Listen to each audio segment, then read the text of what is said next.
ओम नमो भगवते वासुदेवाय। आप सभी का हमारे YouTube चैनल पर हार्दिक स्वागत है। आज पूर्णिमा के दिन आइए सुने श्री सत्यनारायण भगवान की कथा, विष्णु चालीसा पाठ और आरती। शास्त्रों में बताया गया है कि सत्यनारायण व्रत कथा का पाठ करने से व्यक्ति को 1000 यज्ञ करने के बराबर पुण्य फल की प्राप्ति होती है। सत्यनारायण भगवान व्रत कथा में भगवान विष्णु के सत्य स्वरूप के बारे में बताया गया है। इस व्रत का पाठ करने से घर में सुख समृद्धि का वास होता है और भगवान विष्णु की कृपा सदैव बनी रहती है। इसलिए कथा को आप पूरा श्रद्धा और भक्ति के साथ अवश्य सुने। प्रेम से बोले श्री लक्ष्मी नारायण भगवान की जय हो। एक समय की बात है, नैमिषारण्य तीर्थ में शौनक आदि 88,000 ऋषियों ने श्री सूत जी से पूछा, हे प्रभु, इस कलयुग में वेद विद्या रहित मनुष्यों को प्रभु भक्ति किस प्रकार मिल सकती है तथा उनका उद्धार कैसे होगा। हे मुनि श्रेष्ठ, कोई ऐसा तप बताइए जिससे थोड़े समय में ही पुण्य मिले और मनोवांछित फल भी मिल जाए। इस प्रकार की कथा सुनने की हम इच्छा रखते हैं। सर्व शास्त्रों के ज्ञाता सूत जी बोले, हे वैष्णव में पूज्य, आप सभी ने प्राणियों के हित की बात पूछी है, इसलिए मैं एक ऐसे श्रेष्ठ व्रत को आप लोगों को बताऊंगा जिसे नारद जी ने लक्ष्मी नारायण जी से पूछा था और लक्ष्मीपति ने मुनि श्रेष्ठ नारद जी से कहा था। आप सब इसे ध्यान से सुनिए। एक समय की बात है, योगी राज नारद जी दूसरों के हित की इच्छा लिए अनेकों लोकों में घूमते हुए मृत्यु लोक में आ पहुँचे। यहाँ उन्होंने अनेक योनियों में जन्मे प्रायः सभी मनुष्यों को अपने कर्मों द्वारा अनेकों दुखों से पीड़ित देखा। उनका दुख देख नारद जी सोचने लगे कि कैसा यत्न किया जाए जिसके करने से निश्चित रूप से मानव के दुखों का अंत हो जाए। इसी विचार पर मनन करते हुए वह विष्णु लोक में गए। वहाँ वह देवों के इस नारायण की स्तुति करने लगे, जिनके हाथों में शंख, चक्र, गदा और पद्म थे, गले में वरमाला पहने हुए थे। स्तुति करते हुए नारद जी बोले, हे भगवान, आप अत्यंत शक्ति से संपन्न हैं। मन तथा वाणी भी आपको नहीं पा सकती है। आपका आदि मध्य तथा अंत नहीं है। निर्गुण स्वरूप सृष्टि के कारण भक्तों के दुख को दूर करने वाले आपको मेरा नमस्कार है। नारद जी की स्तुति सुन विष्णु भगवान बोले, हे मुनिश्रेष्ठ, आपके मन में क्या बात है? आप किस काम के लिए पधारे हैं? उसे निसंकोच कहो। इस पर नारद मुनि बोले कि मृत्यु लोक में अनेक योनियों में जन्मे मनुष्य अपने कर्मों के द्वारा अनेकों दुख से दुखी हो रहे हैं। हे नाथ, आप मुझ पर दया रखते हैं तो बताइए कि वो मनुष्य थोड़े प्रयास से ही अपने दुखों से कैसे छुटकारा पा सकते हैं। श्री हरि बोले, हे नारद, मनुष्यों की भलाई के लिए तुमने बहुत अच्छी बात पूछी है। जिसके करने से मनुष्य मोह से छूट जाता है, वह बात मैं कहता हूँ, उसे सुनो। स्वर्ग लोक व मृत्यु लोक दोनों में एक दुर्लभ उत्तम व्रत है जो पुण्य देने वाला है। आज प्रेम बस होकर मैं उसे तुमसे कहता हूँ। श्री सत्यनारायण भगवान का ये व्रत अच्छी तरह विधान पूर्वक करके मनुष्य तुरंत ही यहाँ सुख भोग कर मरने पर मोक्ष पाता है। श्री हरि के वचन सुन नारद जी बोले कि उस व्रत का फल क्या है और उसका विधान क्या है। ये व्रत किसने किया था? इस व्रत को किस दिन करना चाहिए? हे प्रभु, सभी कुछ विस्तार से बताएं। नारद की बात सुनकर श्री हरि बोले, दुख व शोक को दूर करने वाला ये व्रत सभी स्थानों पर विजय दिलाने वाला है। मानव को भक्ति वह श्रद्धा के साथ शाम को श्री सत्यनारायण की पूजा धर्म परायण होकर ब्राह्मणों व बंधुओं के साथ करनी चाहिए। भक्ति भाव से ही नैवेद्य, केले का फल, घी, दूध और गेहूं का आटा सवाया लें। गेहूं के स्थान पर साठी का आटा, शक्कर तथा गुड़ लेकर वह सभी भक्षण योग्य पदार्थों को मिलाकर भगवान का भोग लगाएं। ब्राह्मणों सहित बंधु बांधवों को भी भोजन कराएं। उसके बाद स्वयं भोजन करें। भजन कीर्तन के साथ भगवान की भक्ति में लीन हो जाएं। इस तरह से सत्यनारायण भगवान का ये व्रत करने पर मनुष्य की सारी इच्छाएं निश्चित रूप से पूरी होती हैं। इस कलिकाल अर्थात कलयुग में मृत्यु लोक में मोक्ष का यही एक सरल उपाय बताया गया है। सूत जी बोले, हे ऋषियों, जिसने पहले समय में इस व्रत को किया था उसका इतिहास कहता हूँ, ध्यान से सुनो। सुंदर काशीपुरी नगरी में एक अत्यंत निर्धन ब्राह्मण रहता था। भूख प्यास से परेशान वह धरती पर घूमता रहता था। ब्राह्मणों से प्रेम करने वाले भगवान ने एक दिन ब्राह्मण का वेश धारण कर उसके पास जाकर पूछा, हे विप्र, नित्य दुखी होकर तुम पृथ्वी पर क्यों घूमते हो? दीन ब्राह्मण बोला, मैं निर्धन ब्राह्मण हूँ, भिक्षा के लिए धरती पर घूमता हूँ। हे भगवान, यदि आप इसका कोई उपाय जानते हो तो बताइए। वृद्ध ब्राह्मण कहता है कि सत्यनारायण भगवान मनोवांछित फल देने वाले हैं, इसलिए तुम उनका पूजन करो। इसे करने से मनुष्य सभी दुखों से मुक्त हो जाता है।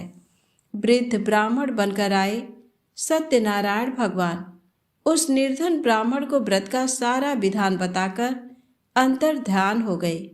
ब्राह्मण मन ही मन सोचने लगा कि जिस व्रत को वृद्ध ब्राह्मण करने को कहा गया है मैं उसे जरूर करूँगा।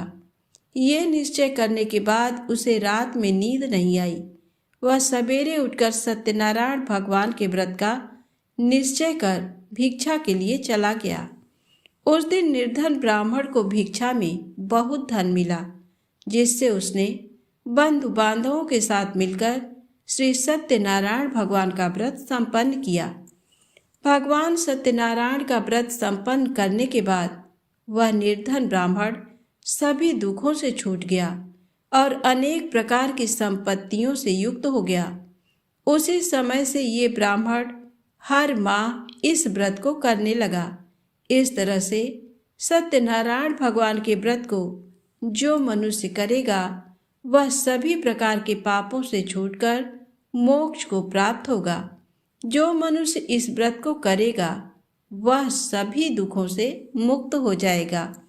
सूत जी बोले कि इस तरह से नारद जी से नारायण जी का कहा हुआ श्री सत्यनारायण व्रत को मैंने तुमसे कहा। हे विप्रो, मैं अब और क्या कहूँ? ऋषि बोले, हे मुनिवर, संसार में उस विप्र से सुनकर और किस किस ने इस व्रत को किया, हम सब इस बात को सुनना चाहते हैं। इसके लिए हमारे मन में श्रद्धा का भाव है। सूत जी बोले, हे मुनियों, जिसने इस व्रत को किया है वह सब सुनो। एक समय वही विप्र धन व ऐश्वर्य के अनुसार अपने बंधु बांधवों के साथ इस व्रत को करने को तैयार हुआ। उसी समय एक लकड़ी बेचने वाला बूढ़ा आदमी आया और लकड़ियां बाहर रखकर अंदर ब्राह्मण के घर में गया। प्यास से दुखी वह लकड़हारा उनको व्रत करते देख विप्र को नमस्कार कर पूछने लगा कि आप ये क्या कर रहे हैं तथा इसे करने से क्या फल मिलेगा, कृपया मुझे भी बताएं। ब्राह्मण ने कहा कि सब मनोकामनाओं को पूरा करने वाला ये सत्यनारायण भगवान का व्रत है। इनकी कृपा से ही मेरे घर में धन धान्य आदि की वृद्धि हुई है। विप्र से सत्यनारायण व्रत के बारे में जानकर लकड़हारा बहुत प्रसन्न हुआ। चरणामृत लेकर वह प्रसाद खाने के बाद वह अपने घर गया। लकड़हारे ने अपने मन में संकल्प किया कि आज लकड़ी बेचने से जो धन मिलेगा उसी से श्री सत्यनारायण भगवान का उत्तम व्रत करूंगा। मन में इस विचार को ले बूढ़ा आदमी सिर पर लकड़ियां रख उस नगर में बेचने गया जहां धनी लोग ज्यादा रहते थे। उस नगर में उसे अपनी लकड़ियों का दाम पहले से 4 गुना अधिक मिलता है। बूढ़ा प्रसन्नता के साथ दाम लेकर केले, शक्कर, घी, दूध, दही और गेहूं का आटा ले और सत्यनारायण भगवान के व्रत की अन्य सामग्रियां लेकर अपने घर गया। वहां उसने अपने बंधु बांधवों को बुलाकर विधि विधान से सत्यनारायण भगवान का पूजन और व्रत किया। इस व्रत के प्रभाव से वह बूढ़ा लकड़हारा धन, पुत्र आदि से युक्त होकर संसार के समस्त सुख भोग अंत काल में वैकुंठ धाम चला गया। सूत जी बोले, हे श्रेष्ठ मुनियों, अब आगे की कथा कहता हूँ। पहले समय में उल्कामुख नाम का एक बुद्धिमान राजा था। वह सत्यवक्ता और जितेंद्री था। प्रतिदिन देव स्थानों पर जाता और निर्धनों को धन देकर उनके कष्ट दूर करता था। उसकी पत्नी कमल के समान मुख वाली तथा सती साध्वी थी। भद्रशिला नदी के तट पर उन दोनों ने श्री सत्यनारायण भगवान का व्रत किया। उसी समय साधु नाम का एक वैश्य आया। उसके पास व्यापार करने के लिए बहुत सा धन भी था। राजा को व्रत करते देखकर वह विनय के साथ पूछने लगा, हे राजन, भक्ति भाव से पूर्ण होकर आप ये क्या कर रहे हैं? मैं सुनने की इच्छा रखता हूँ, तो आप मुझे बताएं। राजा बोला, हे साधु, अपने बंधु बांधवों के साथ पुत्र आदि की प्राप्ति के लिए एक महाशक्तिमान श्री सत्यनारायण भगवान का व्रत व पूजन कर रहा हूँ। राजा के वचन सुन साधु आदर से बोला, हे राजन, मुझे इस व्रत का सारा विधान कहिए। आपके कथनानुसार मैं भी इस व्रत को करूँगा। मेरी भी संतान नहीं है और इस व्रत को करने से निश्चित रूप से मुझे संतान की प्राप्ति होगी। राजा से व्रत का सारा विधान सुन व्यापार से निवृत्त हो वह अपने घर गया। साधु वैश्य ने अपनी पत्नी को संतान देने वाले इस व्रत का वर्णन कह सुनाया और कहा कि जब मेरी संतान होगी तब मैं इस व्रत को करूँगा। साधु ने इस तरह के वचन अपनी पत्नी लीलावती से कहे। एक दिन लीलावती पति के साथ आनंदित हो सांसारिक धर्म में प्रवृत्त होकर सत्यनारायण भगवान की कृपा से गर्भवती हो गई। 10वें महीने में उसके गर्भ से एक सुंदर कन्या ने जन्म लिया। कन्या दिनों दिन ऐसे बढ़ने लगी जैसे कि शुक्ल पक्ष का चंद्रमा बढ़ता है। माता पिता ने अपनी कन्या का नाम कलावती रखा। एक दिन लीलावती ने मीठे शब्दों में अपने पति को याद दिलाया कि आपने सत्यनारायण भगवान के जिस व्रत को करने का संकल्प किया था उसे करने का समय आ गया है।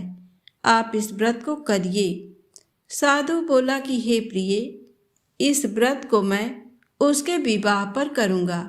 इस प्रकार अपनी पत्नी को आश्वासन देकर वह नगर को चला गया। कलावती पिता के घर मेरा वृद्धि को प्राप्त हो गई। साधु ने एक बार नगर में अपनी कन्या को सखियों के साथ देखा तो तुरंत ही दूत को बुलाया और कहा कि मेरी कन्या के योग्य वर देखकर आओ। साधु की बात सुनकर दूत कंचन नगर में पहुंचा और वहां देखभाल कर लड़की के सुयोग्य वणिक पुत्र को ले आया। सुयोग्य लड़के को देख साधु ने बंधु बांधवों को बुलाकर अपनी पुत्री का विवाह कर दिया। लेकिन दुर्भाग्य की बात ये कि साधु ने अभी भी श्री सत्यनारायण भगवान का व्रत नहीं किया। इस पर श्री भगवान क्रोधित हो गए और श्राप दिया कि साधु को अत्यधिक दुख मिले। अपने कार्य में कुशल साधु बनिया जमाई को लेकर समुद्र के पास स्थित होकर रत्नसारपुर नगर में गया। वहां जाकर दामाद ससुर दोनों मिलकर चंद्रकेतु राजा के नगर में व्यापार करने लगे। एक दिन भगवान सत्यनारायण की माया से एक चोर राजा का धन चुराकर भाग रहा था। उसने राजा के सिपाहियों को अपना पीछा करते देख चुराया हुआ धन वहां रख दिया जहां साधु अपने जमाई के साथ ठहरा हुआ था। राजा के सिपाहियों ने साधु बैस के पास राजा का धन पड़ा देखा तो वह ससुर जमाई दोनों को बांधकर प्रसन्नता से राजा के पास ले गए और कहा कि उन दोनों चोरों को हम पकड़ लाए हैं, आप आगे की कार्यवाही की आज्ञा दें। राजा की आज्ञा से उन दोनों को कठिन कारावास में डाल दिया गया और उनका सारा धन भी उनसे छीन लिया गया। श्री सत्यनारायण भगवान के श्राप से साधु की पत्नी भी बहुत दुखी हुई। घर में जो धन रखा था उसे चोर चुरा ले गए। शारीरिक तथा मानसिक पीड़ा व भूख प्यास से अति दुखी हो अन्न की चिंता में कलावती ब्राह्मण के घर गई। वहां उसने श्री सत्यनारायण भगवान का व्रत होते देखा, फिर कथा भी सुनी। वह प्रसाद ग्रहण कर रात को घर वापस आई। माता ने कलावती से पूछा कि हे पुत्री, अब तक तुम कहाँ थी? तेरे मन में क्या है? कलावती ने अपनी माता से कहा, हे माता, मैंने एक ब्राह्मण के घर में श्री सत्यनारायण भगवान का व्रत देखा है। कन्या के वचन सुन लीलावती भगवान के पूजन की तैयारी करने लगी। लीलावती ने परिवार व बंधुओं सहित सत्यनारायण भगवान का पूजन किया और उनसे वर मांगा कि मेरे पति तथा जमाई शीघ्र घर आ जाएं। साथ ही ये भी प्रार्थना की कि हम सबका अपराध क्षमा करें। श्री सत्यनारायण भगवान इस व्रत से संतुष्ट हो गए और राजा चंद्रकेतु को सपने में दर्शन दे कहा कि हे राजन, तुम उन दोनों वैश्यों को छोड़ दो और तुमने उनका जो धन लिया है उसे वापस कर दो। अगर ऐसा नहीं किया तो मैं तुम्हारा धन, राज्य व संतान सभी को नष्ट कर दूंगा। राजा को ये सब कहकर वह अंतर ध्यान हो गए। प्रातःकाल सभा में राजा ने अपना सपना सुनाया, फिर बोले कि वणिक पुत्रों को कैद से मुक्त कर सभा में लाओ। दोनों ने आते ही राजा को प्रणाम किया। राजा मीठी वाणी में बोला, हे महानुभाव, भाग्यवश ऐसा कठिन दुख तुम्हें प्राप्त हुआ है, लेकिन अब तुम्हें कोई भय नहीं है। ऐसा कह राजा ने उन दोनों को नए वस्त्र आभूषण भी पहनाए और जितना धन उनका लिया था उसे दुगुना धन वापस कर दिया। दोनों वैश्य अपने घर को चल दिए तो प्रेम से बोले, श्री हरि विष्णु भगवान की जय हो। चतुर्थ अध्याय। सूत जी बोले, वैश्य ने मंगलाचार कर अपनी यात्रा आरंभ की और अपने नगर की ओर चल दिए। उनके थोड़ी दूर जाने पर एक दंडी वेशधारी श्री सत्यनारायण ने उनसे पूछा, हे साधु, तेरी नाव में क्या है? अभिमानी वणिक हंसता हुआ बोला, हे दंडी, आप क्यों पूछते हो? क्या धन लेने की इच्छा है? मेरी नाव में तो बेल व पत्ते भरे हुए हैं। वैश्य के कठोर वचन सुन भगवान बोले, तुम्हारा वचन सत्य हो। दंडी ऐसे वचन कह वहां से दूर चले गए। कुछ दूर जाकर समुद्र के किनारे बैठ गए। दंडी के जाने के बाद साधु वैश्य ने नित्य क्रिया के पश्चात नाव को ऊंची उठते देखकर अचंभा माना और नाव में बेल पत्ते आदि देख वह मूर्छित हो जमीन पर गिर पड़ा। मूर्छा खुलने पर वह अत्यंत शोक में डूब गया। तब उसका दामाद बोला कि आप शोक ना मनाएं, ये दंडी का शाप है, इसलिए हमें उनकी शरण में जाना चाहिए, तभी हमारी मनोकामना पूरी होगी। दामाद की बात सुनकर वह दंडी के पास पहुंचा और अत्यंत भक्ति भाव नमस्कार करके बोला, मैंने आपसे जो जो असत्य वचन कहे थे उनके लिए मुझे क्षमा कर दें। ऐसा कहकर महान शोकातुर हो रोने लगा। तब दंडी भगवान बोले, हे वणिक पुत्र, मेरी आज्ञा से बार बार तुम्हें दुख प्राप्त हुआ है। तू मेरी पूजा से विमुख हुआ। साधु बोला, हे भगवान, आपकी माया से ब्रह्मा आदि देवता भी आपके रूप को नहीं जानते, तब मैं अज्ञानी कैसे जान सकता हूँ। आप प्रसन्न होइए। अब मैं सामर्थ्य के अनुसार आपकी पूजा करूँगा। मेरी रक्षा करो और पहले के समान नौका में धन भर दो। साधु वैश्य के भक्तिपूर्वक वचन सुनकर भगवान प्रसन्न हो गए और उसकी इच्छा अनुसार वरदान देकर अंतर ध्यान हो गए। ससुर जमाई जब नाव पर आए तो नाव धन से भरी हुई थी।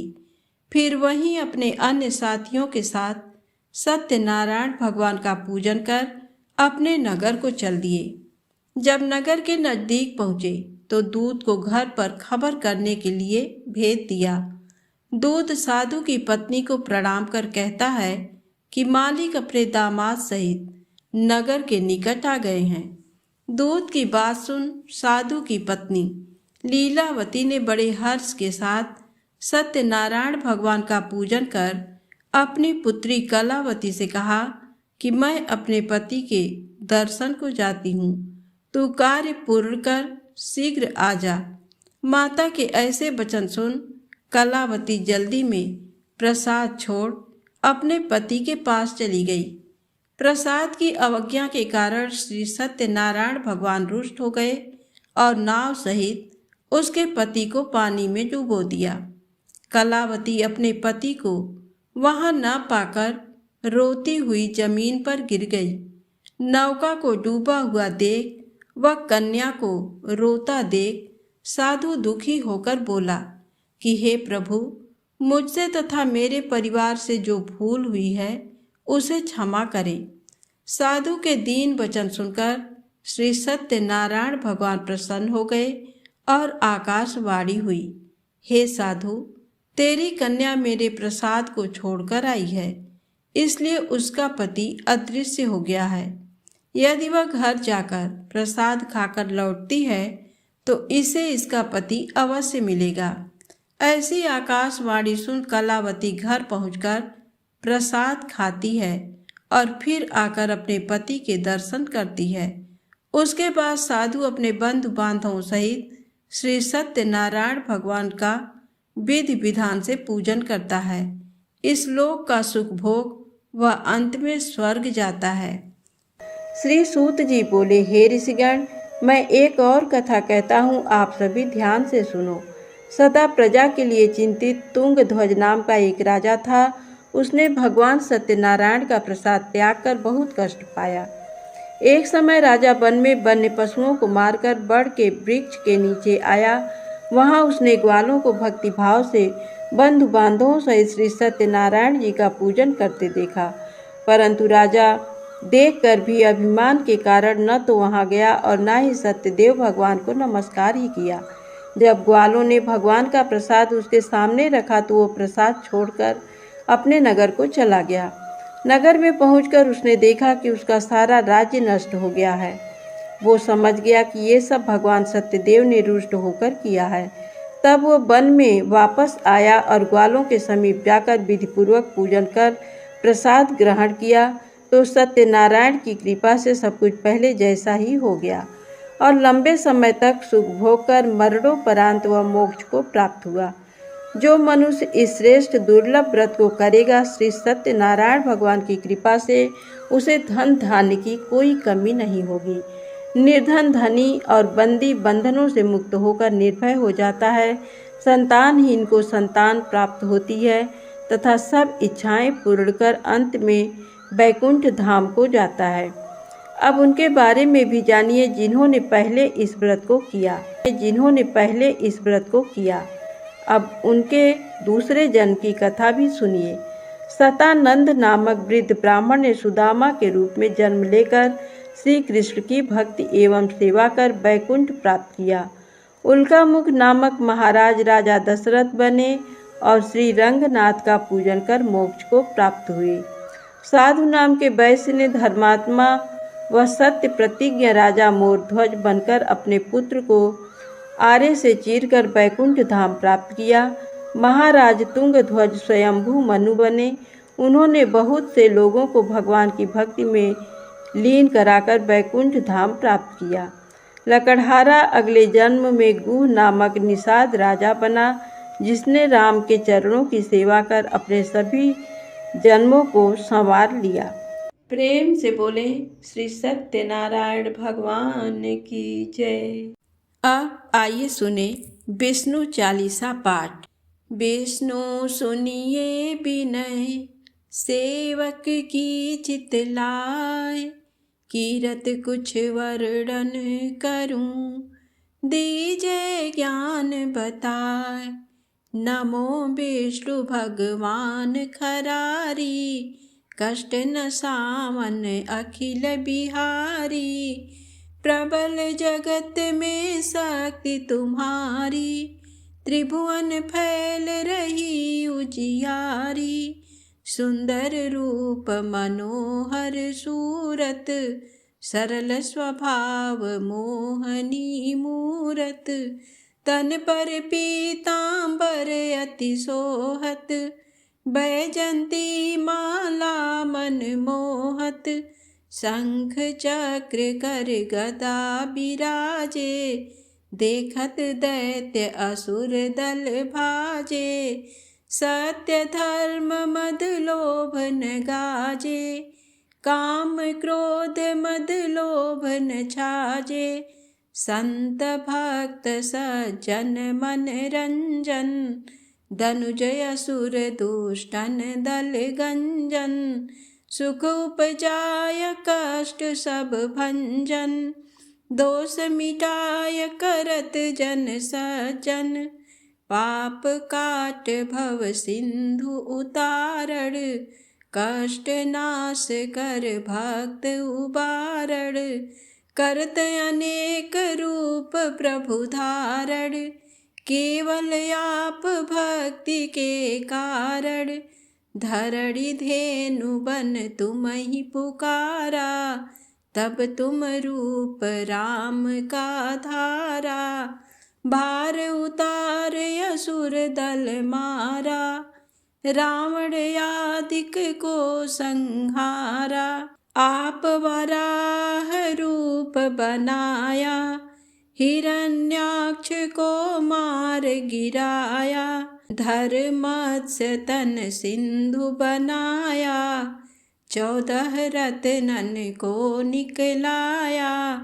अमिलख असुरन द्वंद मचाया, रूप मोहनी आप दिखाया। देवन को अमृत पान कराया, असुरन को छवि से बहलाया। कुर्म रूप धर सिंधु मझाया, मंदराचल गिरि तुरत उठाया। शंकर का तुम फंद छुड़ाया, भस्मासुर को रूप दिखाया। वेदन को जब असुर डुबाया, कर प्रबंध उन्हें ढूढ़वाया। मोहित बन कर खलहि नचाया, उस ही कर से भस्म कराया। असुर जलंधर अति बलदाई, शंकर से उनकी न लड़ाई। हार पार शिव सकल बनाई, कीन सती से छल खल जाई। सुमिरन कीन तुम्हें शिवरानी, बतलाई सब विपत कहानी। तब तुम बने मुनीश्वर ज्ञानी, वृंदा की सब सुरति भुलानी। देखत तीन धनुज शैतानी, वृंदा आय तुम्हें लपटानी। हो इस परस धर्म क्षतिमानी, हना असुर उर शिव शैतानी। तुमने ध्रुव प्रहलाद उबारे, हिरणाकुश आदिक खल मारे। गणिका और अजामिल तारे, बहुत भक्त भव सिंधु उतारे। हरहु सकल संताप हमारे, कृपा करहु हरि सिरजनहारे। देखहु मैं निज दरस तुम्हारे, दीन बंधु भक्तन हितकारे। चाहत आपका सेवक दर्शन, करहु दया अपनी मधुसूदन। जानू नहीं योग्य जप पूजन, होय यज्ञ ये स्तुति अनुमोदन। शील दया संतोष सुलक्षण, विदित नहीं व्रत बोध विलक्षण। करहूँ आपका किस विधि पूजन, कुमति बिलोक होत दुख भीषण। करहूँ प्रणाम कौन विधि सुमिरन, कौन भांति मैं करहूँ समर्पण। सुर मुनि करत सदा सेवकाई, हर्षित रहत परम गति पाई। दीन दुखिन पर सदा सहाई, निज जन जान लेओ अपनाई। पाप दोष संताप नसाओ, भव बंधन से मुक्त कराओ। सुत संपत्ति दे सुख उपजाओ, निज चरणन का दास बनाओ। भक्त सदा ये विनय सुनावे, पढ़े सुने जो जन सुख पावे। प्रेम से बोले विष्णु भगवान की जय हो। सत्यनारायण भगवान की आरती। ओम जय लक्ष्मी रमणा, स्वामी जय लक्ष्मी रमणा। सत्यनारायण स्वामी, सत्यनारायण स्वामी, जनपातक हरड़ा। ओम जय लक्ष्मी रमणा। रत्न जड़ित सिंहासन, अद्भुत छवि राजे। नारद करत निराजन, नारद करत निराजन। घंटा ध्वनि बाजे, ओम जय लक्ष्मी रमणा। प्रकट भये कलिकारण, द्विज को दर्श दियो। बूढ़ा ब्राह्मण बन कर, बूढ़ा ब्राह्मण बन कर, कंचन महल कियो। ओम जय लक्ष्मी रमणा। दुर्बल भील कठारो, जिन पर कृपा करी। चंद्रचूड़ एक राजा, चंद्रचूड़ एक राजा, तिनकी विपत्ति हरी। ओम जय लक्ष्मी रमणा। वैश्य मनोरथ पायो, श्रद्धा तज दीन्ही। सो फल भोग्यो प्रभु जी, सो फल भोग्यो प्रभु जी, फिर स्तुति कीन्ही। ओम जय लक्ष्मी रमणा। भाव भक्ति के कारण, छिन छिन रूप धर्यो। श्रद्धा धारण कीन्ही, श्रद्धा धारण कीन्ही, तिनको काज सर्यो। ओम जय लक्ष्मी रमणा। ग्वाल बाल संग राजा, वन में भक्ति करी।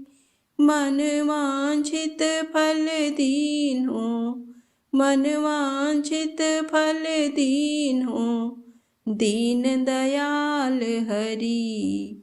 ओम जय लक्ष्मी रमणा। चढ़त प्रसाद सवायो, कदली फल मेवा। धूप दीप तुलसी से, धूप दीप तुलसी से, राजी सत्य देवा।